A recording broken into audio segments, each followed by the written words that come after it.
Good morning, my creative friends, and welcome to Painting in Your PJs live with Minette. I'm Dr. Minette Riordan, and Painting in Your PJs is all about prioritizing time for creative expression in whatever form that is meaningful and joyful to you. I love to write, I love to read, and I love to make art of all kinds. And one of my favorite forms of art is definitely the practice of Zentangle. Zentangle is a mindful and meditative form of drawing repetitive patterns in black and white. They're simple, there's no mistakes in Zentangle, and this has been one of the most rewarding and enriching things that I ever added to my life. And I've been tangling since way back in 2010, became a certified Zentangle teacher way back in 2014. And it's one of those practices that sometimes ebbs, sometimes flows, but is ever present in my own creative practice. And I also love poetry. I have a PhD in Latin American poetry from Stanford University.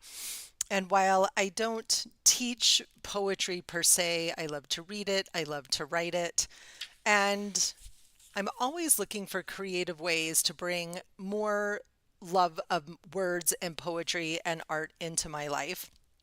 And a couple of years ago, I tangled in a book of poems that was an anthology.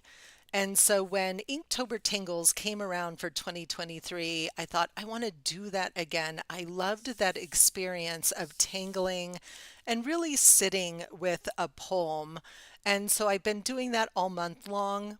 Inktober Tangles is a 31-day challenge where there's a new Zentangle pattern shared every single day.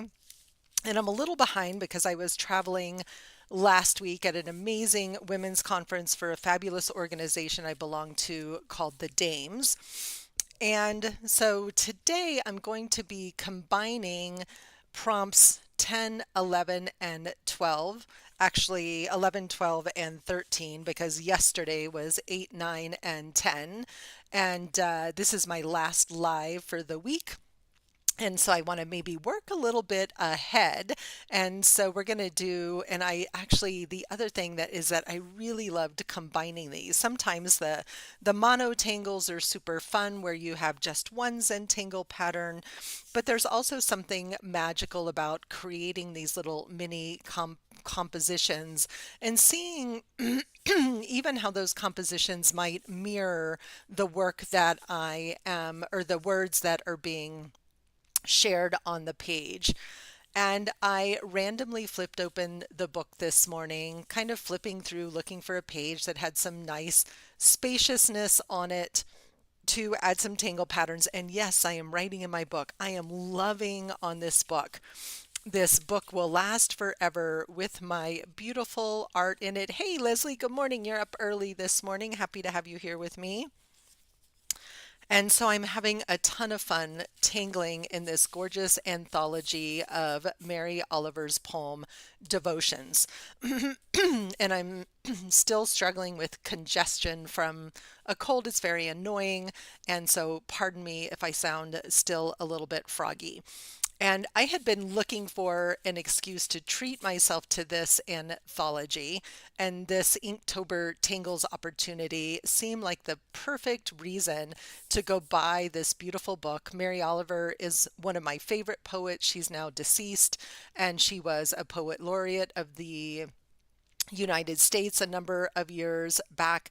But I love her poem because I feel like, one, it's so much about her connection with nature and nature as metaphor for our connection to spirit and to life, but also because it tends to be very accessible and not super complex. Excuse me, one second.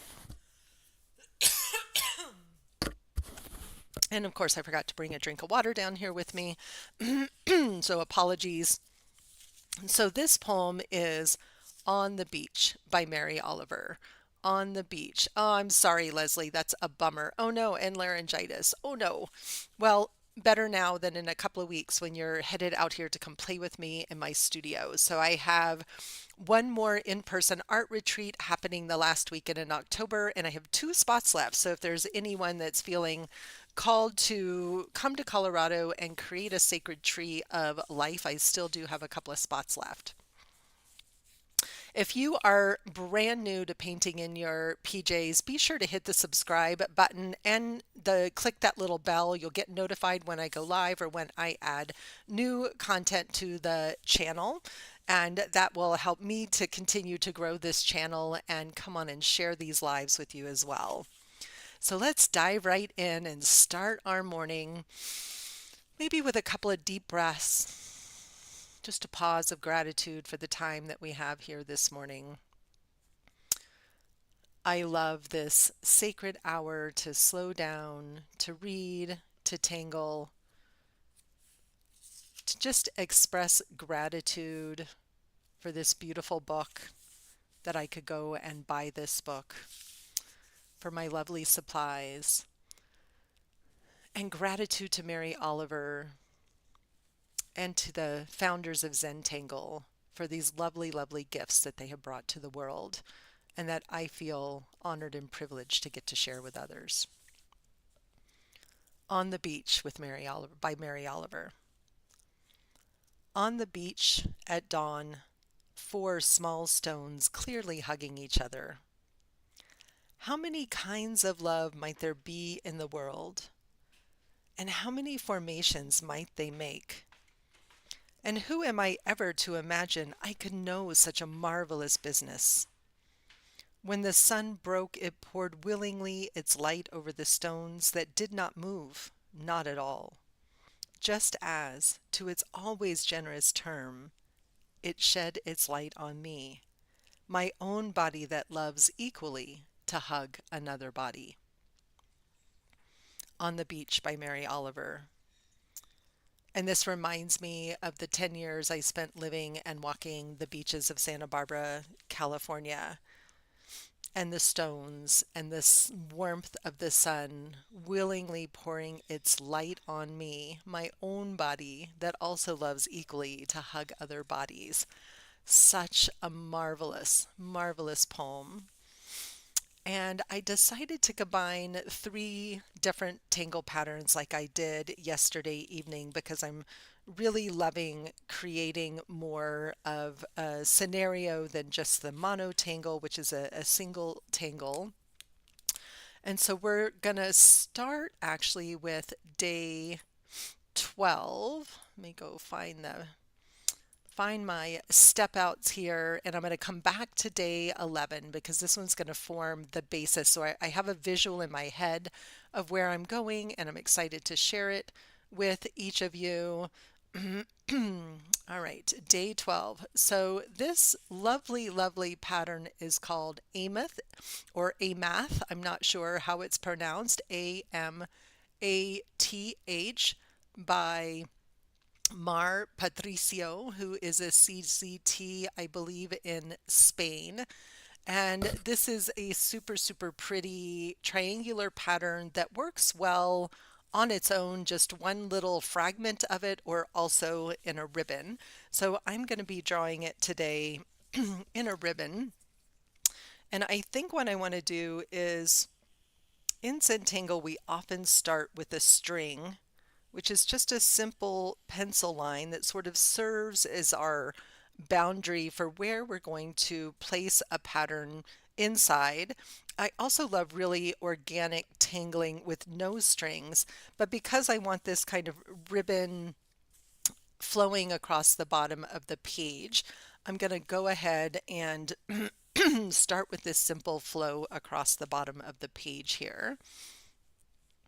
And what I love about this pattern is that by the time it's done, it looks very complicated, and it's actually really simple and quite lovely. There's a few different variations of this pattern as well, and I'm going to go just with her very simple instructions today. So we're going to start with drawing our triangles, and we're going to do that. Get back to where I can see the screen. 3 little dots. And then we're going to connect those dots on the left and the right, but not on the bottom. It's an open triangle, not a closed triangle. And then I'm going to come over here and I'm going to aura, which simply means to echo or to parallel a line. And I'm going to aura on the left, and I'm going to aura on the right, and I'm starting at the top of my string up there. Notice that I didn't go all the way down on the pattern. And then I'm going to turn my page so it's a little bit easier to draw. And I'm going to draw a reverse triangle, and I'm going to put a little dot right in the center between, more or less even with this top of the triangle. And I'm going to draw a reverse triangle. Now it almost looks like I have a really long diamond shape in here. And I'm going to, once again, I'm going to aura that left and that right side of the triangle. And I'm going to turn it back around one more time. And I'm going to draw one more triangle on the inside. And eventually I'm probably going to blacken that triangle in to create a little more excitement here. But now we kind of have the basis of this lovely pattern, Ameth or Amath. I'm not sure how she pronounces it. And we're going to just do a whole row of these following that same pattern. And if it's easier, you can make all of those dots top and bottom. I'm not being too precious. I kind of like when the triangles kind of vary in size and shape, but we can use these as a guide to draw our triangles. And I'm going to go from the bottom right corner of this triangle. Let's see if I turn it this way, I get a little less shadow. And we can zoom in just a little bit. And I'm just going to draw these triangles.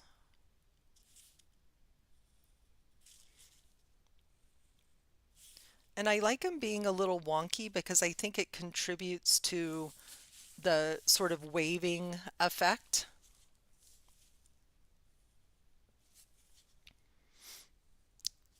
As if it's on the beach, a curve of the line perhaps. As I'm thinking about those four little stones on the beach hugging each other. And then I'm going to come in and I'm going to repeat the same process, but I'm going to go ahead and connect these lines. I could even, if it's easier, do it this way. And we're going to remember to come in here and I'm going to put a dot in the center of each of these triangles. So we're going to draw that reverse triangle. And I'm going to aura the inside of this triangle. The reason that we turn the page in Zentangle is because then I'm manipulating the page and not contorting my hand in some way that makes it feel like it's hard to draw. So when we turn the page and my hand stays really pretty much in the same place, I have a lot more control. I can work on the symmetry of those lines, especially those aura lines that I want to be more or less the same size and shape.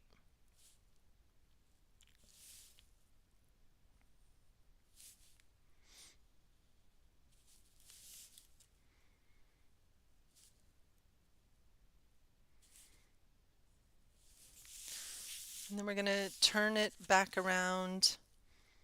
And we're going to aura these inner triangles here at the bottom. Left and right. I'm left-handed, so I'm working left to right.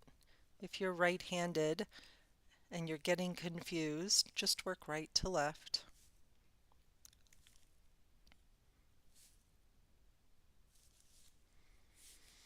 And then I'm going to draw that inner triangle, almost as if it's another aura.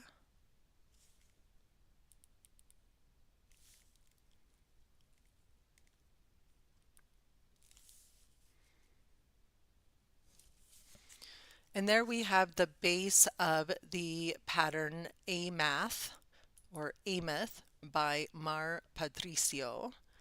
And we want to zhuzh it up a little bit, right? We want to give it a little more contrast, a little more life in the pattern. And there's what I love about this pattern is it's one of the ones that's so open, offers so many opportunities and ideas. So I drew it horizontally, but I could have done this vertically.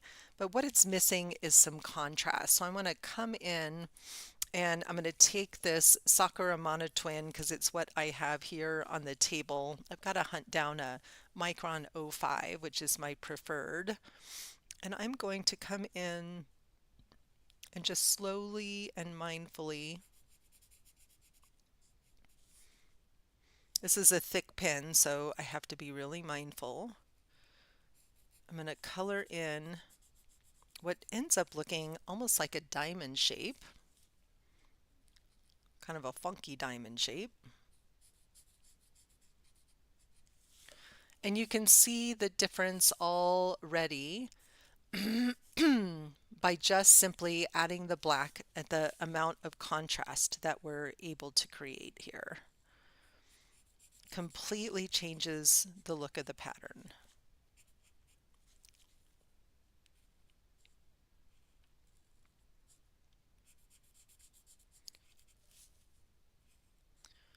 I feel kitty paws on my leg. Hi, Georgia. She's like, Mommy's at the art table. I am coming to play.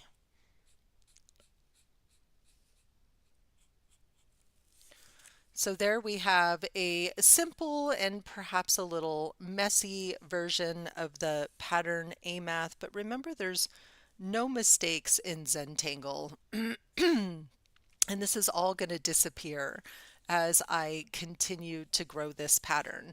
But as I'm looking at it and thinking about, good morning, Judy, as I'm thinking about this as a ribbon or a slice of beach or bluff, I'm kind of wanting to maybe either add some more triangles in here or maybe even just taking my pencil. Georgia, you can't sit on my drawing hand.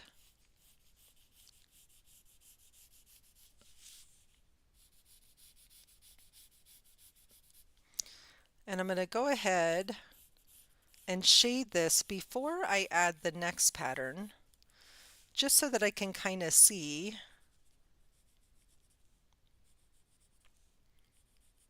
this pattern as a ribbon of its own, a little bit separate. I think I'm going to go ahead and maybe continue that line into that center of the page there. And we're just going to play with the ribbon a little bit. And I've mentioned a couple of times so far this month, this is newsprint in this book. It's a very thin paper, right? So, you know, the graphite doesn't always smudge super, super well.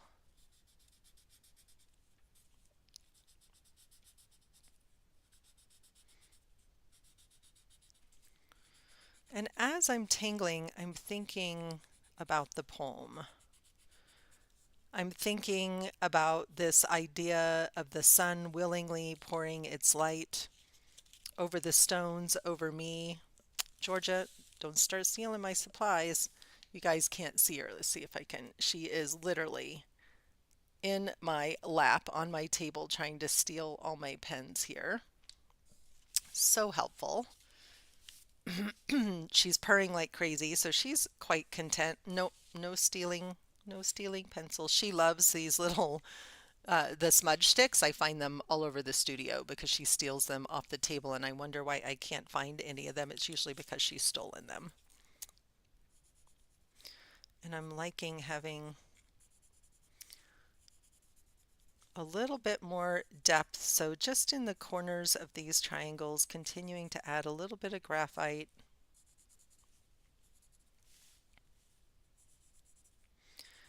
And again, I think this is one of those patterns that's seemingly simple, but it has incredible potential for endless variations. But before I dive into having fun with morphing the pattern and variations and really sort of making it mine, I like to feel like I've got that initial structure of a pattern down. So in my journal, my daily journal, I've been practicing all of these patterns because there's some of them that are quite tricky. The ones today, this is the trickiest one. All right, so there's our amath, which I really love. It's quite lovely. All right, Georgia, you're going to have to sit still or get booted off. She's getting closer and closer over here. So this was the day 11, no, excuse me, day 12, Amath by Mar Patricio. Now we're going to go to backwards to day 11, which is Dark Busters by Diana Marshall. And this is a super, super fun pattern that I found to be quite delightful. Where'd my step outs go? Bear with me 1 second. Must have accidentally closed the page. Dark Busters by Diana E. Marshall. And it is a super, super fun pattern based on orb shapes. And I absolutely love this pattern. And we're going to blend it with the day 13 pattern, which is Icanthus, a leaf pattern that I absolutely love. Okay, Georgia, you're going to have to go. Bye, kitty. In about 2 seconds, she's going to turn around and try to come back. So Dark Busters is really simple and easy to draw. And so I'm going to start just along the top of my amath here because I want to start to create a pattern that's sort of growing and bubbling up. So this pattern starts with a pretty large orb, and then nestled inside of that towards the bottom, a smaller orb. Super simple start. So a large orb and then a smaller orb. And then inside this smaller orb, we're going to draw a little crescent moon shape, that little half circle ladybug shape. I'm going to turn my page to make it easier to draw. And then I'm going to aura that crescent moon.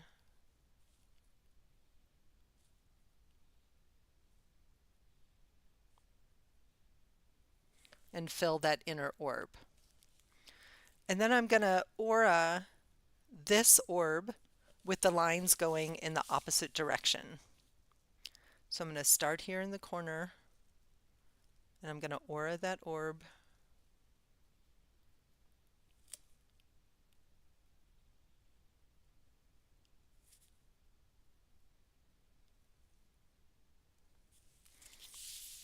And there we have our first very simple dark busters. But the most fun part of this pattern is when you start to really stack and nestle them all together. They become so much fun. And we can vary the size and the shape. So I'm thinking maybe I'm going to want one or two spilling down here. I might tuck in some other orbs. But before I do that, I want to show you the pattern Icanthus, which is day 13 pattern. Lucky 13. My daughter's birthday is tomorrow on Friday the 13th. Lucky girl. I think I turned 13 on Friday the 13th. We were both born on the 13th day of the month. So it's a lucky, lucky number. So I'm going to put in an Icanthus here, which is a gorgeous botanical pattern created by Zentangle headquarters. And it'll allow me to start to create something that's sort of organically growing and spreading up the page. And it's going to start with just kind of a wavy S-shaped line. And I'm going to make this one pretty big. And then I'm going to come in and I am going to put some stems. They're just slightly curved, slightly that sort of C curve shape. And they can be lined up in some places and not lined up in other places, but I'm just going to put a variety of stems on my icanthus. And then at the end of each of these lines, I'm going to put a little rounded triangle, kind of like the point of a leaf or the point of an arrowhead. The point of a leaf or point of an arrowhead.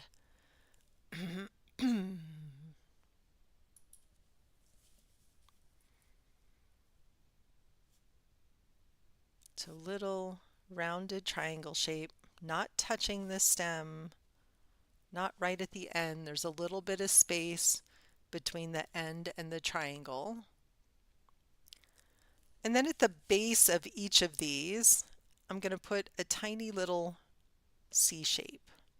Some of these are going to end up being close together.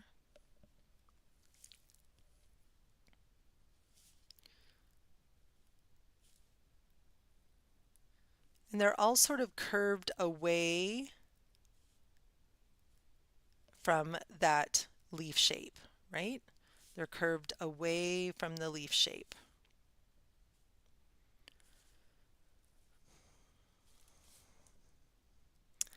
And then I'm going to come in and I'm going to draw some wavy lines to start to connect this gorgeous leafy shape together. So for example, I'm going to go ahead and connect that shape there. And I'm actually going back over that C shape because I find that makes it easier for me to draw.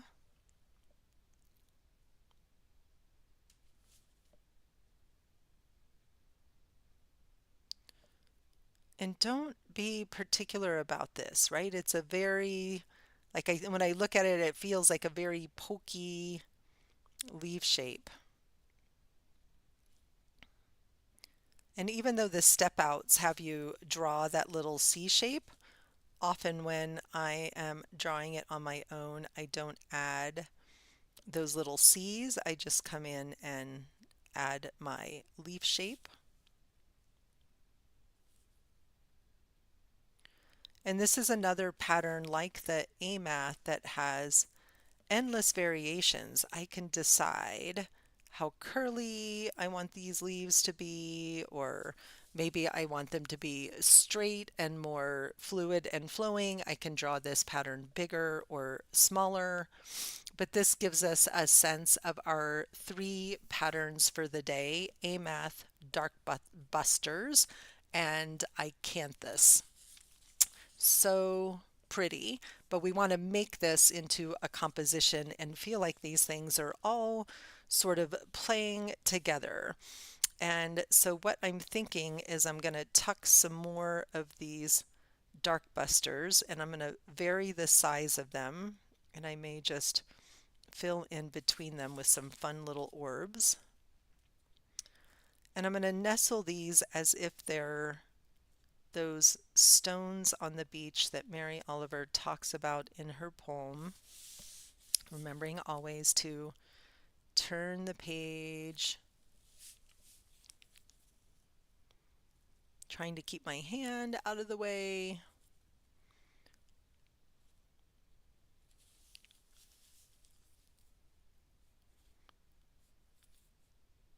And I might even have one that's sort of tucked behind. In Zentangle, we have the principle of drawing behind to make things look like they're nestled.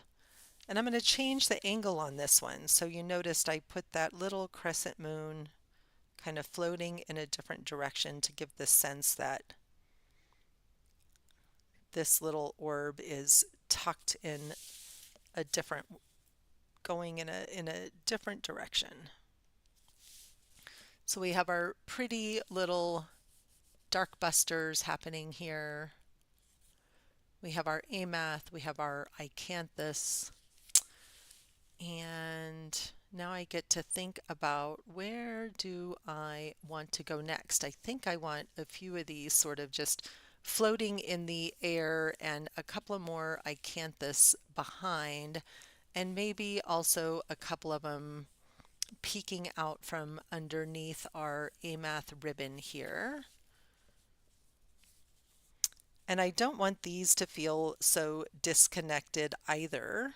So I'm thinking what I'm going to do is just bring another icanthus leaf, and then I'm going to fill this with a couple of orbs. So even just adding that one little leaf, my pattern feels connected, not disconnected. So it helps us to kind of think about this idea of uh, composition, right? And I'm also, look how heavy and weighted this is. We still have some nice contrast here. And then we have this more fluid, flowy icanthus. So we have a lot of differences happening. We have a lot of contrast happening. But maybe I want to nestle some of these dark busters inside as if they're floating behind our icanthus. So again, I'm imagining that that circle is continuing behind the other pattern, and all of a sudden we get a completely different flow to the pattern.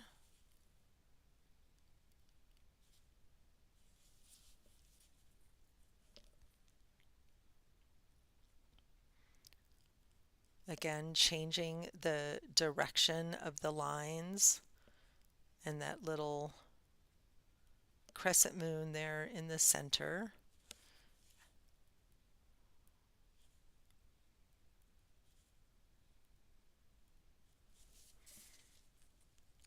That one's funny. It's not quite round, so it looks like an eyeball hanging out there. And when I think about the ocean and the ocean in Goleta, there was often lots of sea spray and sea foam, sort of, always, especially on a really windy day. So I like to think of some of the little bubbles sort of floating. I'm going to come plant another one of these down here. And again, just using your imagination and looking at the composition on the page.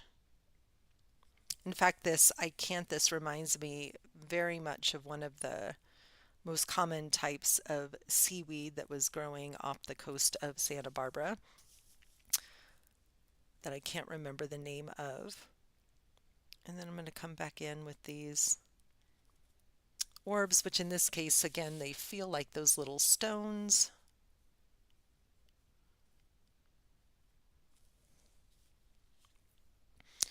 And I definitely want one more icanthus at least flowing up the page. I'm loving how this is looking. I'm not feeling like it needs a lot else at the bottom, like there's just some spaciousness here that feels really nice.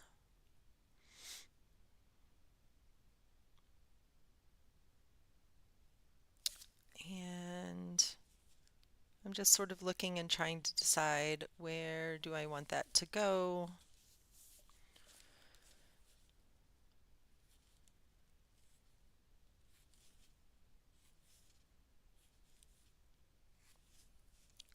Again, our little triangle at the top, that little C shape, then our little wavy seaweedy lines all the way back down to the center triangle.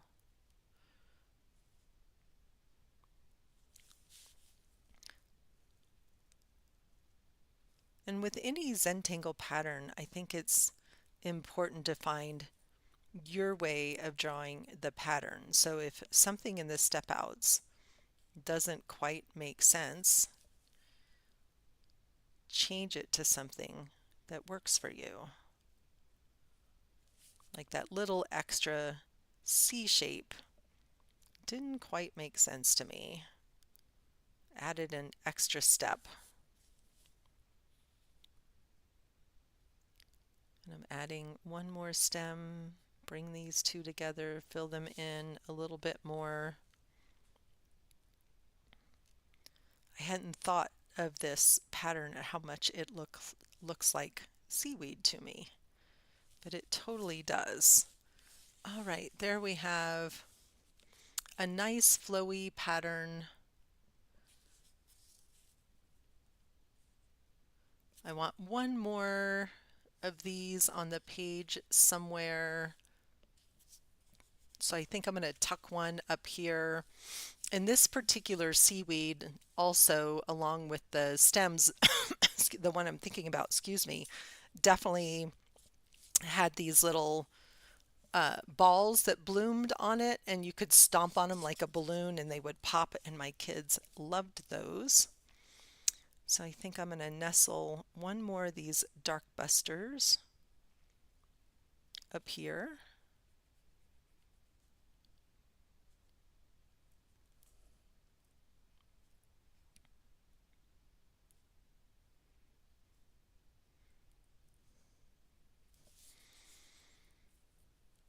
And then maybe I'm going to nestle some orbs in here just because I can, and I love drawing orbs.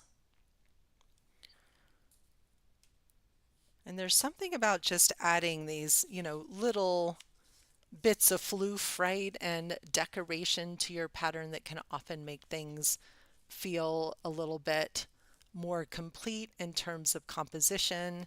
I have this sort of interesting space here that I'm wanting to fill, and so I'm thinking I'm going to go ahead and just put another leaf shape in. And now it feels nicely full, but not over full. So we have our amath, our dark busters, and our icanthus patterns for days 11, 12, and 13. And our final touch is going to be to come in with our graphite and our little smudge stick or tortillon.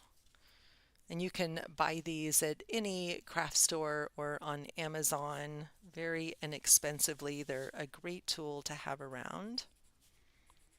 And I'm going to come in and shade inside of this dark busters here.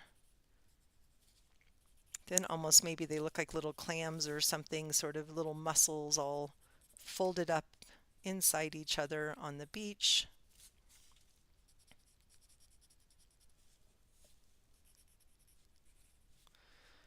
And I might also just add a little tiny bit of graphite to the outside edge, definitely here where they're stacked, to just add to that illusion that they have dimension, right? We're creating contrast and the illusion of dimension. We're not wondering where the light goes. We're just trying to create dimension and contrast. And then for my sweet icanthus, I'm just going to shade right along the vein of the leaf. Again, we just want to give it a little life. Doesn't need a lot. We want to keep that pattern pretty open and flowy. We have, heavier patterns at the base of this, so the composition feels like it's nicely weighted on the bottom, right? And it gets lighter and looser as it grows up the page.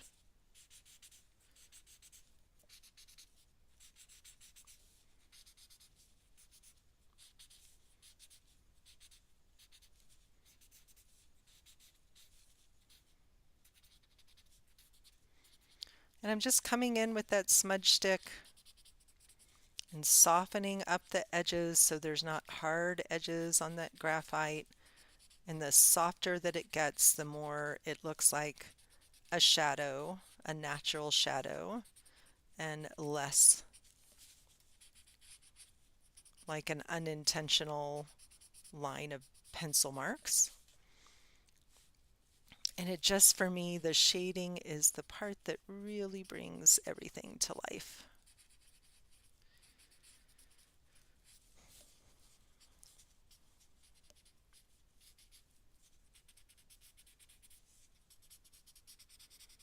And remember to start light. You can always add graphite, but it's really hard to take it away. All right, let me zoom back out a little bit. So there is On the Beach by Mary Oliver with the pattern Amath by Mar Patricio, Dark Busters by Diana Marshall, and Beautiful Icanthus from Zentangle HQ, which brings us all the way to day 13, not quite halfway. And I'm going to add my chop, which is just my initials, and I'm going to add the date. And down here I will also add the name of each of those patterns so that I remember. And I'm going to admire my work. I think one of the things I love is how Zentangle really encourages us to pause, take a look, hold it at arm's length, admire what you created, even if things felt, excuse me, wonky in the beginning. I bet by the time you added all these patterns and added the shading, anything that you thought might have been a mistake wasn't a mistake at all and sort of disappeared into the drawing. Thank you, Leslie.